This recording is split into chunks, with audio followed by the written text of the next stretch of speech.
या संबंधामध्ये एका स्थानिक पत्रकाराने बातमी देखील केली होती। या प्रशासनाला याबाबतीत माहिती दिली होती। 2013 मध्ये याविषयीचं वृत्त देखील स्थानिक वर्तमानपत्रामध्ये छापून आलं होतं। स्थानिक पत्रकार दत्तात्रय कमलकर यांनी देखील याविषयी अधिक माहिती दिली। थंडावेच्या ठिकाणी जाण्याकरता हे बांधकाम केलं होतं। ब्रिटिश काळामधले बांधकाम आहे आणि पुलाची मदत संपल्याचं देखील या ब्रिटिश कंपनीने कळवलं होतं। पुलाच्या दगडांमधल्या झाडामुळे पूल कमकुवत झाला होता।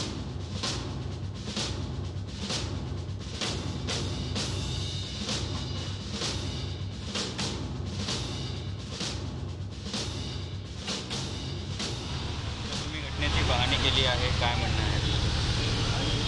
प्रामुख्याने खूप जास्त पाऊस पडलेला होता।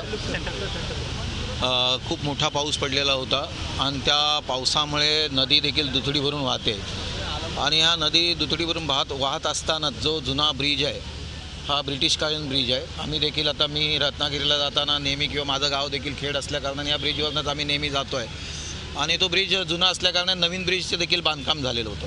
आता नवीन ब्रिजचं बांधकाम झालेलं असतानाच ह्या ब्रिजनं जुना ब्रिज हा तो त्यावेळेला जर त्याचं स्ट्रक्चरल ऑडिट करून हा डिमोलेशन करायला पाहिजे होता, परंतु झाला नाही आणि त्याच्या अनुषंगाने काल जे हा कोलॅप्स झाल्यानंतर कदाचित ड्रायव्हरला ते दिसलं नसणार आणि त्या अनुषंगाने चिपळूणमधून निघणाऱ्या 2 बसेस की एकामध्ये 9 माणसं आणि एकामध्ये 7 माणसं अशी होती आणि काही बाकीच्या गाड्या असतील या कदाचित वाहून गेल्या असतील आणि या दृष्टीने शासनाने प्रयत्न करतात। नेव्हीच्या माध्यमातून स्थानिक पोलिसांच्या माध्यमातून सर्वांच्या दृष्टीने ते प्रयत्न चाललेले आहेत आणि आता व्हॉट्सॲपवर देखील 2 मृतदेह दाखवण्यात आले, परंतु तसं काही परिस्थिती नाही। ज्यावेळेला माहिती घेतली त्यावेळेला एकही मृतदेह अजून सापडलेला नाही, दोन्ही बसेस सापडल्या नाही, एकही गाडी सापडलेली नाही आणि त्यामुळे हा फ्लो जर अजून जास्त असेल तर तो रेस्क्यू करण्यासाठी ते खूप त्रास होतो आहे, परंतु सर्व लोक याच्यावरती प्रयत्न करत आहेत, संबंधित अधिकारी वर्ग आणि आम्ही देखील लक्ष ठेवून इथले पालकमंत्री, इथले सर्व आमदार, आमचे स्थानिक आमदार इथले आहेत, गोगावले साहेब असतील, आमचे राजन साळवी आहेत,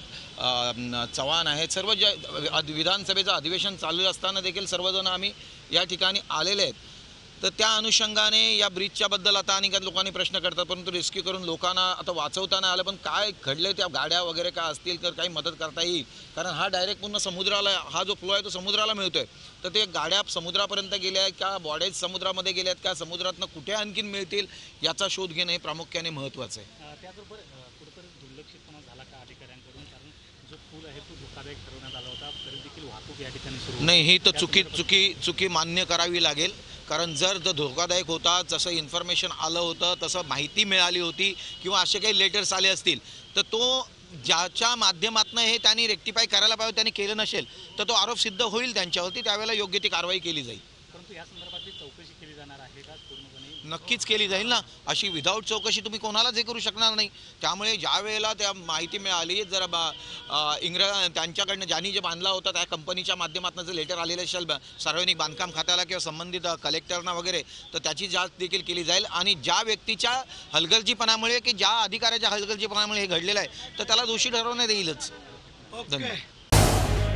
झी 24 तास रहा एक पाऊल पुढे।